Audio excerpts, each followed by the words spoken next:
program nasi Jumat. Ya, sedekah Jumat saya. Itu jauh sebelum Covid itu kan udah ada itu. Udah ada. Program buka puasa itu Masya Allah ada. Itikaf dulu yang kita kenal itu itikaf itu hanya di Jakarta, tapi sekarang di Batam ini program itikaf di akhir Ramadan itu hampir semua masjid juga udah. Semua masjid ada saat ini. Awal-awal dulu hanya di Sukajadi Masjid Raya yang kami tahu. Bahkan mungkin untuk tarawehnya juga di Batam sudah mulai ada yang 1 hari 1 juz. Itu udah ada tuh kemarin. Bismillahirrahmanirrahim. Assalamualaikum warahmatullahi wabarakatuh. Bagaimana kabarnya sahabat Sela dimanapun antum-antum sekalian berada? Alhamdulillah kembali lagi kita bisa mengikuti daripada program Ahlan wa Sahlan, yang mana insya Allah ini adalah program baru di Radio Sela FM Batam. Dan tentunya seperti biasa dalam program Ahlan wa Sahlan kita akan bersilaturahim kepada tokoh masyarakat, para asatis dan asatizah, dan tentunya insya Allah kita akan bincang-bincang santai, tapi tidak hanya sekedar bincang, namun bincangnya dengan penuh isi insya Allah. Dan tentunya dipandu oleh akhikum Muhammad Zaki Wardi. Dan alhamdulillah pada sore yang berbahagia ini kita telah bersilaturahim di rumah tahfiz BSC Berkah Sukses Cendekia, yang mana alhamdulillah kita sudah bersama narasumber kita, yaitu Al Ustadz Muhammad Thohir LCMA, yang tentunya kita sering kenal dengan Ustadz Abu Thohir. Baik, langsung kita sapa terlebih dahulu. Assalamualaikum warahmatullahi wabarakatuh, Ustadz. Assalamualaikum warahmatullahi wabarakatuh. Bagaimana kabarnya di hari ini, Ustadz? Alhamdulillah. Masya Allah. Ini agak sedikit dadakan, mohon maaf, Ustadz ya. Apa ini? Tapi insya Allah malah kita seru, ya? ingin bincang-bincang santai, yang mana tentunya kita berharap dengan silaturahim ini selain memperkuat silaturahim kita, juga kita ingin berbagi motivasi untuk para pendengar dimanapun berada. Dan tentunya insya Allah di sore hari ini kita sudah bertemu dengan salah satu ulama di kota Batam, yaitu Ustadz Abu Thohir. Dan insya Allah kita akan bincang-bincang Ustadz, mungkin seputar profil Ustadz dulu Ustadz ya. Karena penting sekali kita bincang-bincang dan biar lebih sedikit dekat lagi nih. Mungkin selama ini kan kita cuma mendengar ceramahnya, namun kali ini kita ingin mendengar dari sisi lain, yaitu perjalanan karirnya yang mungkin tidak semua orang tahu Ustadz ya. Siap. Dan mungkin pertama boleh sedikit bercerita tentang awal mula di Batamnya Ustadz. Kira-kira mungkin apakah pahit manisnya awal mula? Tafadhol Ustadz. Baik. Bismillah. Assalamualaikum warahmatullahi wabarakatuh. Waalaikumsalam. Alhamdulillah, jazakallah. Zaki ini kawan lama sebenarnya nih. Dulu sama-sama di Batu Haji. Sekarang udah jadi host ternama juga di kota Batam ini ya. Amin amin ya Rabbal. Pertama saya ingin luruskan dulu. Jadi saya saja namanya Muhammad Thohir Abu ya. Bukan Abu Thohir. Abu itu memang asli nama orang tua itu. Jadi bukan kunyah. Jadi kalau kunyah itu kan Abu Thohir. Nah itu bukan, aslinya memang Tahir Abu ya, nama orang tua. Kemudian mengenai kilas balik lah ya, perjalanan di Batam ini. Saya masuk di Batam itu sejak 2010 akhir ya. Entah memang kayaknya takdir yang membawa ke sini. Karena dulu waktu selesai di kampus itu Jamiatul Imam Muhammad Ibnu Saud Farak Lipia Jakarta, itu sempat balik ke kampung sebenarnya tuh, mengabdi lah ya. Kebetulan mertua juga dia manahkan memegang pondok di sana, salah satu pondok pesantren besar juga di Kabupaten Sinjai itu ya. Beliau udah 30 tahun di situ. Nah setahun mengabdi, dan alhamdulillah ketika minta izin untuk keluar lagi kan, nambah ilmu lah, lanjut kuliah, akhirnya diizinkan. Awalnya sebenarnya mau lanjut di Makassar. Saya sempat daftar di Unismu itu, Universitas Muhammadiyah. Di situ kan ada Albir juga kan. Ternyata di Jakarta itu minta saya ke Batam ini dulu untuk 1 semester, karena informasi yang dapat saya waktu itu di Batam belum ada Lipianya, ada tapi 1 orang atau berapa orang, jadi butuh alumni Lipia dulu ke sini. Jadi akhirnya saya diarahkan ke sini. Akadnya cuma setengah tahun, 1 semester kan. Ternyata bisa lebih Ustaz ya. Ternyata alhamdulillah pas 1 semester di sini ditawari, "Kemana Ustaz, mau balik ke Makassar gak?" Akhirnya saya bilang di sini aja dulu kan. Kalau boleh lanjut lagi. Akhirnya yang tadinya rencana cuma 1 semester, setengah tahun, akhirnya ini udah tahun ke-11 nih. Masya Allah, barakallah. Tahun ke-11. Dan Masya Allah memang di Batam ini gejolak dakwah itu luar biasa sekali, dahsyat sekali. Selama ini image yang berkembang di luar itu kan Batam ini metropolis dan orang kenalnya dunia malamnya dan lain sebagainya.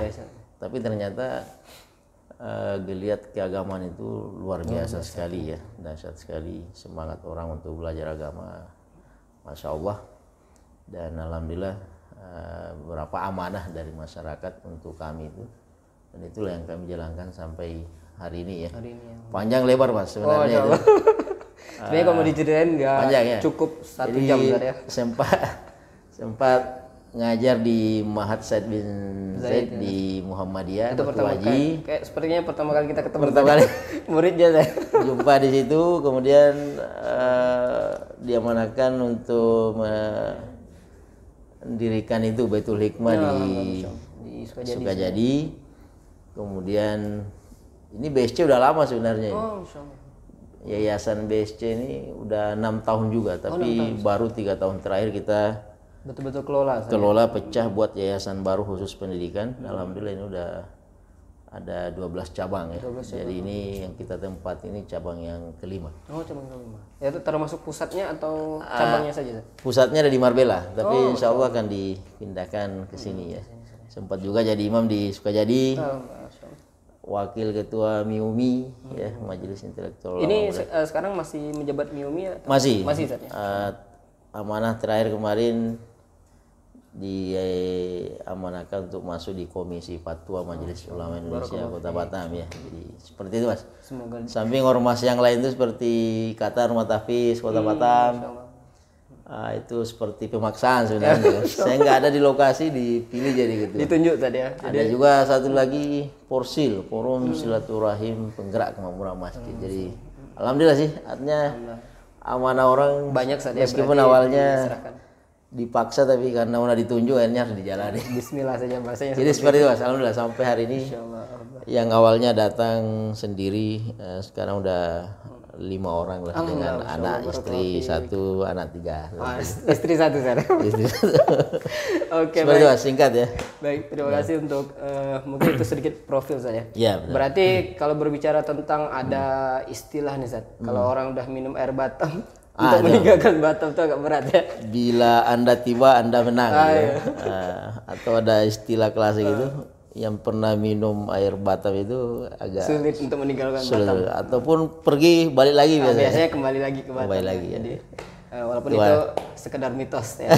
Tapi sebenarnya bukan pengaruh airnya Ustaz ya, tapi memang suasana Ustaz ya. Nah, masyarakat. Selama Ustaz mungkin beberapa tempat yang sudah pernah Ustaz tempati lah, dalam arti kata mungkin di Makassar pernah, kemudian juga di Jakarta atau tempatnya lain. Apa yang Ustaz rasakan di Batam ini Ustaz? Berkenan tentang itu tadi suasana ya, bisa dikatakan di Batam ini termasuk pusat majmu pergerakan Islam Ustaz ya. Nah, apa yang Ustaz rasakan kira-kira? Satu yang perlu kita syukuri di Batam ini ya, karena masyarakatnya itu hampir semuanya 80% itu orang berpendidikan. Artinya kalau kita menyentuh rasionya itu, insya Allah mereka akan menerima dakwah dengan tangan terbuka ya. Beda ya kan mungkin dakwah kultural tuh. Dakwah kultural itu adalah segmen masyarakatnya itu betul-betul di kampung. Yang ketika orang tua itu sudah punya prinsip itu susah punya adab tersendiri lah, sudah punya tradisi, adat istiadat sendiri, punya mazhab sendiri, itu berat di otak-atik gitu. Tapi masyarakat Batam ini unik Pak. Bisa jadi hari ini dia ngaji di sini, ngaji lagi di sana, artinya pindah-pindah mazhab itu udah biasa itu. Tapi intinya adalah tipikal masyarakat di Batam itu, satu karena masih semangat muda semua. Yang kedua tadi karena latar belakang pendidikan yang masya Allah, akhirnya itu sedikit pengaruh lah. Artinya kalau kita sudah berhasil dialog dan meyakinkan mereka dari aspek dalil mungkin dan rasio mereka, insya Allah mereka akan terima itu. Ya, dan itulah yang membuat dakwah di Batam ini berkembang pesat ya. Coba aja tengok di Batam ini, jarang ada masjid kosong gitu. Ya. Udah gitu masjidnya Besar-besar, bagus-bagus. fasilitasnya Kayaknya bagus-bagus di ya. Batam ini salah satu kota yang fasilitas masjidnya masya Allah hampir semuanya ada AC-nya kan. Belum ada pengajian ustaz-ustaz nasional, dai-dai nasional itu dari luar tuh kalau datang itu masya Allah antusiasnya luar biasa. Dan ini saya lihat bertahan selama 4-5 tahun terakhir ini. Jadi memang berarti betul-betul kita rasakan di Batam ini tempat Batam ini masya Allah. perubahannya ataupun bisa dikatakan untuk pergerakan Islam itu gampang untuk mudah Mudah sekali. Saya rasakan betul itu tahun lalu lah ya, awal-awal lockdown itu, ketika virus corona baru masuk kan, kita tengok di situ masyarakat Islam ini ketika kita gerakan, bahwasanya banyak saudara-saudara kita yang PHK kena PHK kan, itu hanya dalam jangka waktu nggak sampai seharian itu Pak, itu terkumpul beras, terkumpul jadi itu giroh yang menggerakkan mereka. Saudara-saudara kita di pulau cepat kita bantu ya, tetangga-tetangga yang memang kena imbasnya itu juga masalah akhirnya merasa diperhatikan. Tapi saya lihat itu semua karena itu tadi ya, geliat-geliat dan giroh-giroh keagamaan itu akhirnya pengaruh, sama dengan program nasi Jumat. Ya, sedekah sedekah Jumat saya. Itu jauh sebelum Covid itu kan udah ada itu. Program buka puasa itu masya Allah ada. Itikaf dulu yang kita kenal itikaf itu hanya di Jakarta, tapi sekarang di Batam ini program itikaf di akhir Ramadan itu hampir semua masjid juga udah. Semua masjid ada saat Awal-awal dulu hanya di Sukajadi Masjid Raya yang kami tahu. bahkan mungkin untuk tarawehnya juga di Batam sudah mulai ada yang 1 hari 1 juz. Itu udah ada tuh. Kemarin di Batam Center ini ada masjid yang setiap malam 1 juz. Masya Allah. Bahkan ada juga yang khatam 30 juz tuh semalam itu. Semalam saya, Masya Semalam Allah. itu luar biasa. Oke. Baik Sat, kembali lagi kita ke BSC sendiri Sat. Nah, dengan berkenaan temanya kan nama yayasannya Berkah Sukses Cendekia. Nah, ini kira-kira Sat visi apa nih Sat yang ingin dicapai oleh BSC sendiri dengan membuat yayasan BSC Berkah Sukses Cendekia. Nah, jadi Berkah Sukses Cendekia ini sebenarnya sayap yayasan pendidikan khusus yang kita buat itu dari sebuah organisasi yaitu Bisnis Sosial Community ya.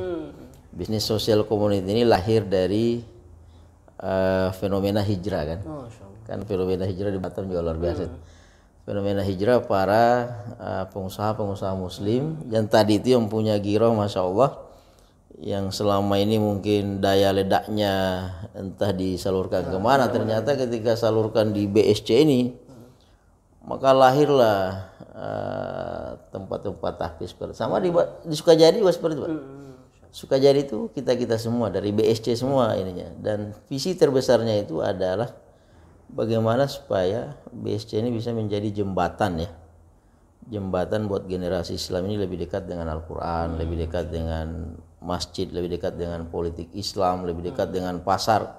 Makanya kami itu BSC ini prinsipnya adalah kalau bisa rumah-rumah tahfiz itu, pengajian-pengajian itu konsepnya jangan selalunya harus identik di pinggir ya. Ini mau maaf sebelumnya bukan berarti mengabaikan kiprah para kawan, tapi itu juga bagus. Cuma yang ingin kita targetkan memang di Batam ini, kenapa selalu di pusat dulu di Sukajadi di tengah kota, tiba-tiba ada lagi di samping mall ini di MP2, karena memang yang kita targetkan itu adalah masyarakat yang tidak terjangkau itu. Ada memang segmen masyarakat itu yang kalau kita siapkan tempat seperti ini dia mau masuk tuh. Nah, dia mau masuk. Dan biasanya dia tidak mikir tuh anaknya, oh inilah tempat yang saya cari tuh. Nah, segmen seperti itu. Dan kalau segmen ini ya dekat dengan agama, itu kan masya Allah. Makanya kan kata Nabi itu nikmal mal fi rajulin soleh, sebaik-baik harta itu kalau dipegang oleh orang soleh. Artinya kalau semua kalangan menengah atas ini tadi udah dekat dengan Al-Quran, pengajian di masjid itu kan daya ledaknya luar biasa. Berarti memang itu Ustaz, ya, pentingnya sebenarnya dalam perkembangan Islam ini kerjasama antara umaro dan ulama. Itu harus, tak boleh. Ini kita Nggak boleh dipisahkan Ustaz, ya. Kadang kan berkah sukses cendekia ini tidak pernah ada dikotomi dengan apa ya, rumah tahfiz dengan umara pemerintah itu. Malah kita harus butuh dulu. Jadi legitimasi dan stempel pemerintah itu harus, karena kalau enggak kita nggak bisa jalan. karena kan sebagian ada juga ibaratnya sedikit seperti anti lah kan, udah Kak, saya nggak mau gabung pemerintah lah, cukup Itu mungkin pendidikan.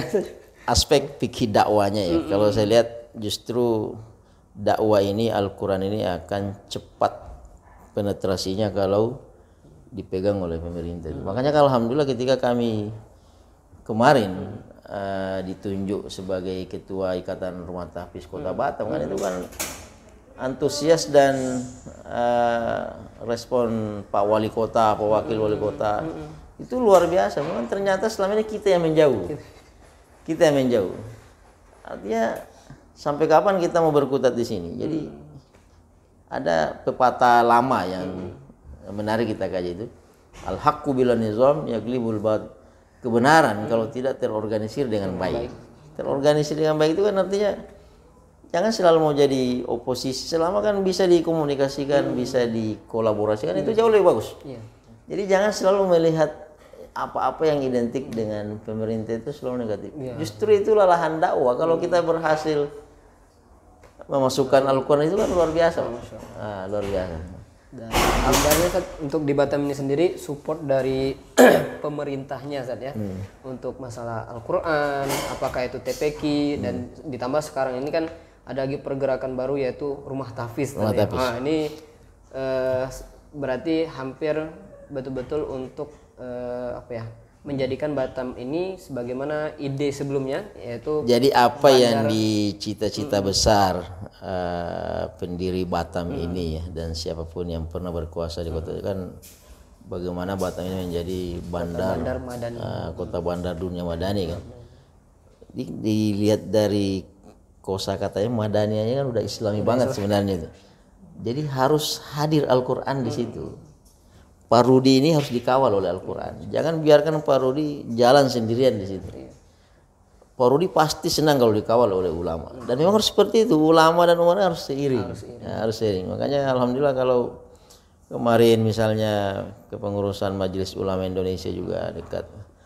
Selama kan misalnya tidak ada intimidasi, tidak ada apa namanya, fatwa-fatwa pesan itu biasa yang dikhawatirkan orang gitu ya. Kalau dekat dengan ini, tapi kan itu bisa dikomunikasikan sebenarnya kan. Itu yang kami jalankan. Justru cita-cita besar kami itu adalah bagaimana supaya dakwah ini, Al-Quran ini itu bisa bertahta di Engku Putri misalnya kan. Karena Islam itu kan universal. Islam ini bukan hanya orang yang sudah sadar, yang sudah masuk masjid. Islam ini harus menyentuh semua kalangan. Itu kan lahan dakwah semua. Itu objek kita itu. Jangan selalu menganggap mereka udah kayak berlumuran dosa, ini harus dijauhi, itu keliru. Saya pikir itu prinsip yang keliru. Itu malah objek dakwah, dan bisa jadi mereka tidak mengenal kita karena kita yang tidak mendekati satu, kemudian tampilan Islam yang sebenarnya universal tadi, yang indah itu justru dibawa oleh orang yang tidak menampilkan rahmatan lil alamin. Itu yang harus kita. Jadi mereka yang sebenarnya ada keinginan untuk mendekat saat ya, akhirnya jadi menjauh karena takut, mungkin seperti itu. Orang yang mewakili Islam lah misalnya, ini kok semua yang identik dengan Al-Quran kok wajahnya kayak gini. Jadi tidak menampakkan isi Al-Quran itu, tak ada di situ. Padahal dalam Al-Quran itu kan aspek rahmatan ini masya Allah itu yang paling besar tadi. Jadi jangankan yang Muslim, ini kan pemerintah kita Muslim semua. Ini Fir'aun aja yang jelas-jelas ana rabbukumul ala, saya adalah Tuhanmu yang paling besar kan. Itu Allah masih sempat mengatakan faqullahu qaulan layyinan, datangilah Fir'aun dan ngomong baik-baik. Fir'aun loh itu, kita masih disuruh untuk berkata baik. Artinya kita masih disuruh untuk menyambung silaturahim, komunikasi, apalagi yang saudara-saudara kita ini. Jadi seperti itu Mas. Seperti itu saja. Baik. Visi BSC ini adalah bagaimana supaya menjadi jembatan lah, dan tidak melulu pesantren itu tapis itu identik dengan pinggiran, kumuh dan lain sebagainya. Justru Islam yang sebenarnya itulah Islam yang mampu merangkul semuanya. Dan tentunya juga bisa berkembang sesuai dengan zaman. Betul, betul. Pengen kita cari ya. Ada memang ini, mohon maaf nih, doktrin kita itu, dan itu yang saya tanamkan di jamaah dan anak-anak kita itu. Jangan sampai kalian menganggap masuk di sini menghafal Quran ujungnya jadi ustadz. Bukan berarti ustadz, enggak.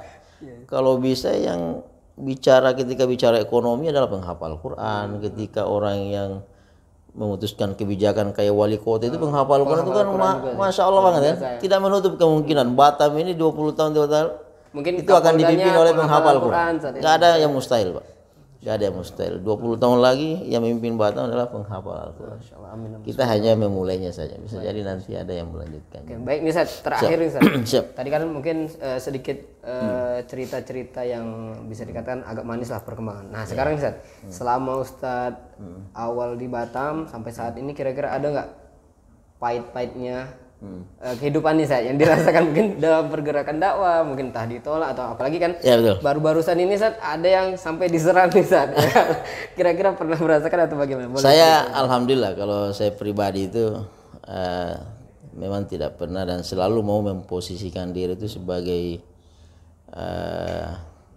fasilitator lah. Artinya tidak suka berkonfrontasi dengan siapapun, karena latar belakang saya itu di pesantren dulu 6 tahun di DDI. DDI itu NU-nya Sulawesi, terbesar di Sulawesi itu. Dia masuk kuliah Libya itu kampus Saudi. Orang melihatnya Salafi kan. Habis gitu menikah, istri orang Muhammadiyah. Kemudian sempat ngajar di Muhammadiyah dan juga ngajar di Singapura juga kampus Muhammadiyah. Nah, makanya alhamdulillah itulah yang membuat saya khazanah intelektual itu akhirnya melihat sesuatu itu adalah kita semua bersaudara sebenarnya kan. Dan yang paling besar masalah kita di Batam ini karena faktor itu ya, adanya kanalisasi kelompok ini Mas. Dan dari dulu memang yang melemahkan Islam ini adalah adanya tembok besar nih. Contoh paling sederhana, ketika umat Islam membuat mall, buka warung, buka mart itu, ini yang disayangkan itu justru umat Islam tak masuk belanja di situ. Mohon maaf nih, kita pernah menginisiasi itu di Sukajadi lah, buat ini. Jadi yang kelompok ini bilang, oh jangan masuk di situ, itu terlalu ini kiri. Kelompok kiri bilang jangan masuk di sini, itu terlalu kanan. Jadi itu kendala terbesar umat Islam. Kita nggak bisa bicara banyak selama Islam ini masih dikotak-kotakan oleh. Sebenarnya khilaf itu nggak ada masalah. Silakan Anda bermazhab Syafi'i, silakan Anda bermazhab Hambali, silakan Anda Muhammadiyah, silakan NU, silakan Salafi. Itu sampai kiamat nggak akan selesai itu perbedaannya. Seperti tapi itu terus tadi ya. Yang kita mau itu gimana supaya perbedaan ini, warna ini bisa menjadi satu kesatuan yang bisa memberikan keindahan, malah jangan malah perpecahan. Karena itu yang melemahkan. Dan ini saya dapat, saya keliling di mana-mana ini, ada program yang kita buat itu subuh silaturahim, Sabtu subuh silaturahim. Hampir semua masjid ribut. Antara yayasan dengan DKM ribut, imam masjid ribut sama yayasan. Ada imam, ada kawan tuh jadi imam, masuk sore lari subuh paginya itu. Allah. Kenapa? Karena separuh jamaahnya mau kunut, separuh nggak kunut. Saya bilang ini yang melemahkan Islam. Jadi itu kendala yang paling besar saya lihat di situ ya. Adapun di pulau-pulau juga yang pernah kita garap, tak ada juga sih, paling kayak misionaris itu ada biasa itu. Itu tantangan dakwah yang saya pikir malah menguatkan kita sebenarnya ya. Adapun masalah finansial, masya Allah, Batam ini termasuk itu saja. Ini kalau di Batam ini orang bilang di sana ada masjid kebakaran, cepat itu turun semua tuh las-las di Batam itu, NGO itu langsung turun. Artinya yang gitu-gitu nggak jadi masalah. Justru yang saya lihat masalah besar kita di Batam ini karena soal perbedaan. Masih ada kanalisasi itu, dan kanal itu bukan membentuk saluran air yang bisa membuat air jernih, tapi malah Memperkeruh saja. memperkeruh suasana. Mudah-mudahan ke depan ini Insya Allah. tugas kita semua, insya Allah. Ini kan memang ada fasenya memang ya. Fase di mana kita harus proses tarbiyah ini panjang memang ini. Panjang ini ya prosesnya. Memang proses yang Itu Hagia Sophia di Turki itu kan butuh 90 tahun lagi baru balik jadi masjid.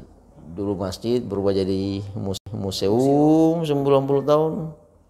Itu prosesnya lama itu. Tapi alhamdulillah sekarang jadi masjid. Artinya jangan putus asa. Ini memang bagian dari sunnatullah. Tugas kita semua. Mudah-mudahan kondisi umat Islam ini insya Allah lah ya. kembali bersatu. Kembali Walaupun bersatunya tidak dengan pemahaman yang sama, tapi ya dengan perbedaan. nggak mesti itu nggak bisa, itu sebuah keniscayaan ya. Anda bermazhab ini itu nggak bisa dihindari itu, dan mustahil sebuah negara itu mau menerapkan satu mazhab itu mustahil, karena itu berangkat dari perspektif orang, dan karakteristik dalil itu memang nggak bisa membuat kita harus berbeda. Jadi seperti, jadi memang ini yang harus kita rawat. Ibaratkan rasa saja. Kalau saya makan, yang satunya suka soto, Itulah seperti itu. Jadi mazhab juga seperti itu. Nggak bisa, nggak bisa makan soto aja. Nggak bisa. Itu sesuatu yang mustahil kita paksakan. Intinya kalau saya lihat di sini, siatus sadar. Kita harus legowo, dewasa ya, dan kalau bisa sih yang pemuka-pemuka, tokoh-tokoh agama ini yang berikan teladan contoh. Jangan pula yang menjadi garda terdepan, corong yang memprovokasi masyarakat. Masyarakat ini masya Allah luar biasa siap. Apa kata ulamanya biasanya sami'na wa ata'na. Tinggal sosok ini yang harus kita. Ya, semoga nanti di Batam bisa menjadi bukan hanya sekedar bandar dunia madani, tapi juga menjadi salah satu contoh Ustaz ya. Contoh insyaallah. Mungkin ya Baldah, minimalnya itu untuk Indonesia Ustaz ya. Jadi contoh dengan keragaman. Alhamdulillah di Batam ini kita sudah banyak kasih contoh. IRTEK itu pertama di Indonesia. PMB juga pertama, PMB pertama di Indonesia. Masya Allah ini luar biasa Batam ini.